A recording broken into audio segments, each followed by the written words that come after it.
Based on books, national TV programs, and the number of ghost tours this time of year, Delaware has no shortage of things that go bump in the night. Perhaps that's not surprising, considering that the state boasts historic properties, a grim Civil War prison, and a treacherous shipwreck-laden coastline. From north to south, here are a number of places that are reportedly home to mischievous spirits. Rockwood Museum, Mary and the Mysterious Men.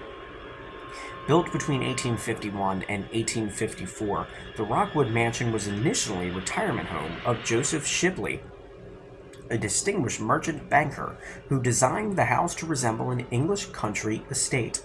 But as anyone who's seen it can attest, the ornate Gothic revival architecture has all the makings of a classical haunted house, complete with a pet cemetery. Over the years, staff have seen the spirit of a man in a red smoking jacket, and the ghost of Shipley's great niece, Mary Bringhurst, who was 100 when she died in the home in 1965. Sometimes you'll smell lilacs, which was one of her favorite perfumes. Louis de Mier, a parapsychologist, told a CBS reporter in 2017, her old bedroom occasionally dips in temperature, he added.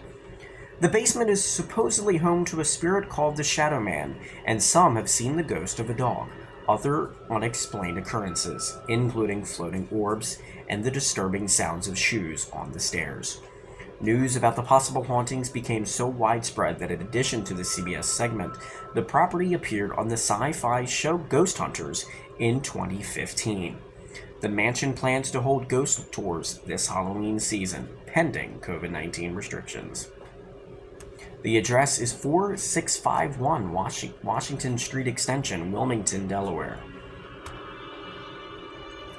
Cooch's Bridge, Delaware's grim battleground. By September 3, 1777, about 4,000 British and Hessian soldiers had marched from Maryland into Delaware. Unbeknownst to them, about 800 militia and Continental Army soldiers waited in ambush. The goal: slow the British advance to Philadelphia and collect information. Initially, the Americans were victorious. Then the British pushed back, driving their enemy from Aikentown, now Glasgow, over Iron Hill to the Welsh Baptist Meeting House. There was severe fighting at Cooch's Bridge, a property along the Christiana River named for the Cooch family. Out of ammunition, the Americans retreated, and the British took Philadelphia on September 26, 1777. Many Delawareans who fought at Cooch's Bridge wintered with General George Washington at Valley Forge. Before the battle, American sentries reported seeing an ominous white spectral horseman. They fired, but the apparition was unharmed. Legend has it that he was a British soldier wearing armor underneath a white sheet. One sensible sergeant aimed high and put a shot in the rider's head. That, as they say, was the end of that. The story of the Spectre appeared in a 1975 issue of the Morning News, but is not the most famous ghost tale attached to the brutal battle, which took place along present-day Old Baltimore Pike.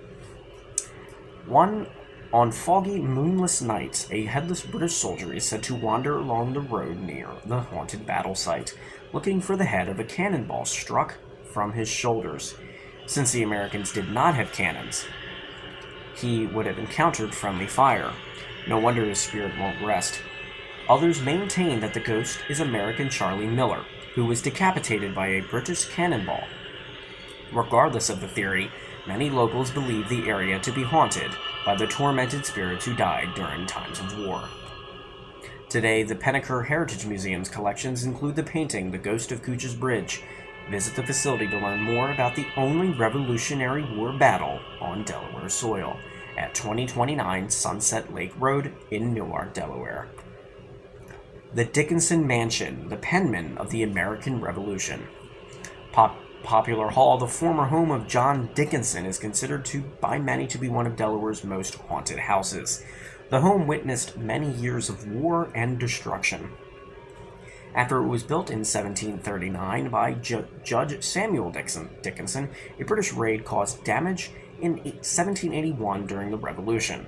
The house was again nearly destroyed in 1804 by a devastating fire. While John Dickinson, the penman of the American Revolution, only lived in the home for 2 years, many people claim he now refuses to leave. The state of Delaware owns the house and surrounding plantation, operating them as a museum with guided tours.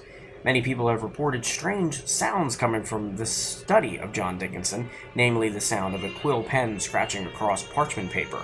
Other activity reported around the house and grounds include orbs and photos, strange cold spots, and unexplained sounds echoing through the halls of the mansion, which you can find at 340 Kills Hummock Road in Dover, Delaware. Lum's Pond State Park, a victim's last cry. Lum's Pond is a popular destination for campers, picnickers, paddlers, bikers, and hikers. Few, however, know about its resident ghost. According to Delaware Public Archives, a runaway girl met her end in the 1870s when she encountered a murderer. So if you hear high-pitched screams and muffled shouts near the Swamp Forest hiking trail, you might wish to turn the other way. The woman's unfortunate demise isn't the only spooky campfire story you can tell in the park. Its namesake is John Lum, who ran a mill house along the Chesapeake and Delaware Canal. Visitors have reported seeing the miller and his son roaming the grounds and hearing the phantom sounds of a water wheel, which can be found at 1068 Howell School Road in Bear, Delaware. Woodburn, the governor's residence, a persistent homeowner.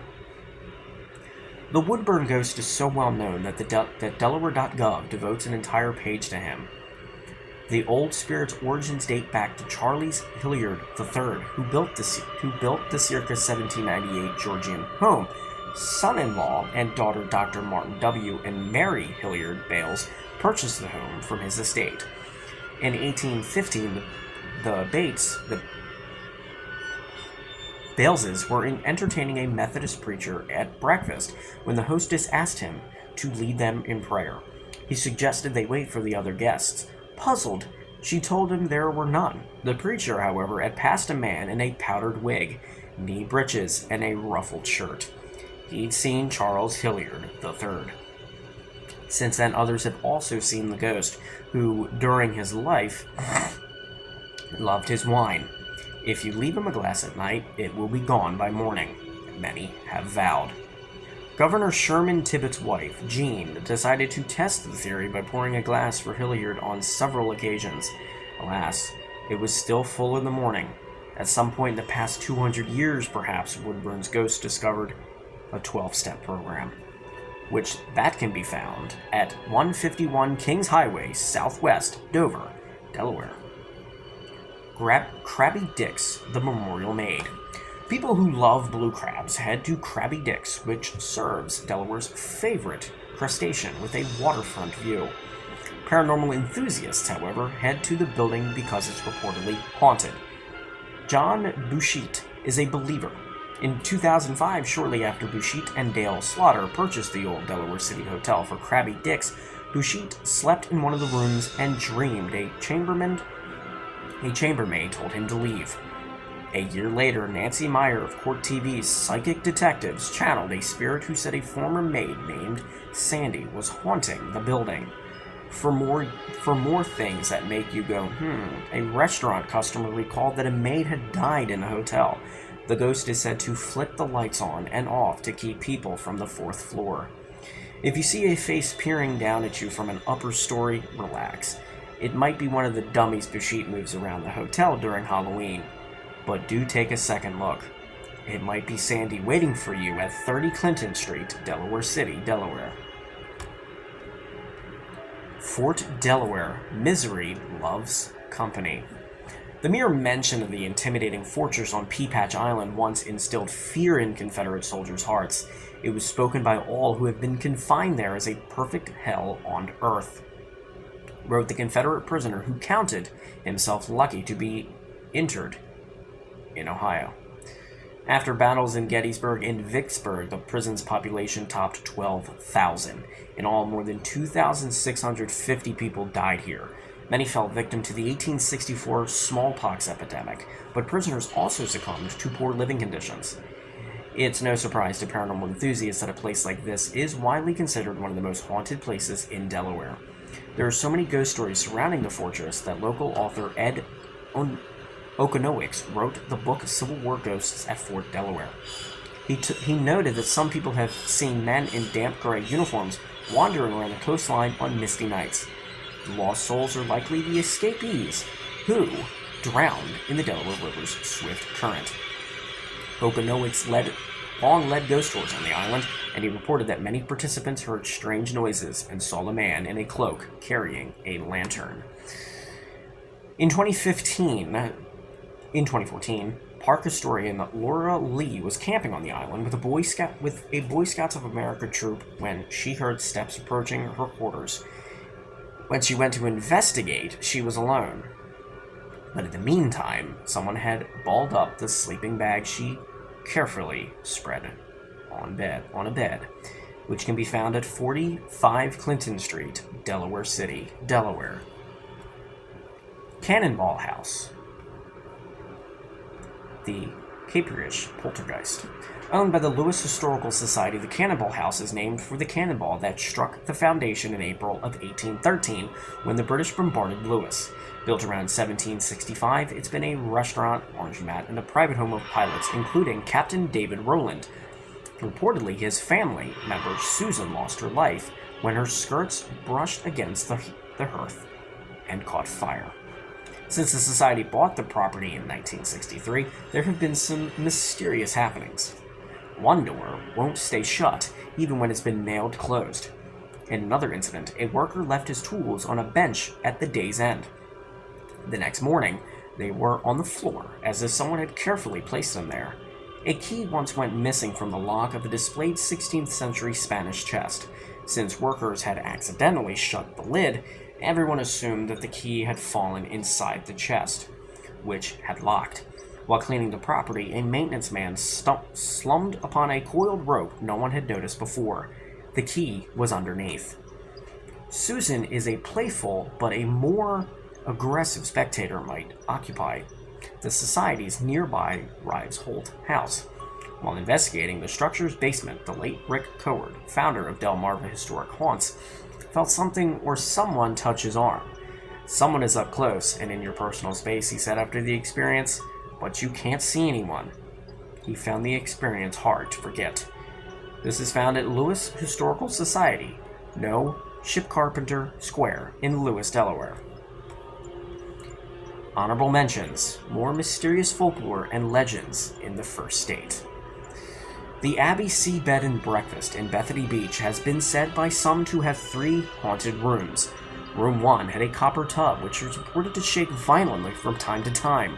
The tub was removed in the 1970s. Some people say organ music has come from Room 6 where there is no organ. Room 11 is supposedly haunted by a man named Paul Delaney, who used to work for the bed and breakfast. Believe it or not, Cape Henlopen State Park comes with its own creepy tales. Plenty of locals tell an old legend about a phantom soldier on duty behind Tower 12. His post has attracted paranormal enthusiasts to a bunker near the campground bike trail. Some say a mysterious face has appeared in photos they've taken around the area. And Long Cemetery in Frankfort is said to be both haunted and protected.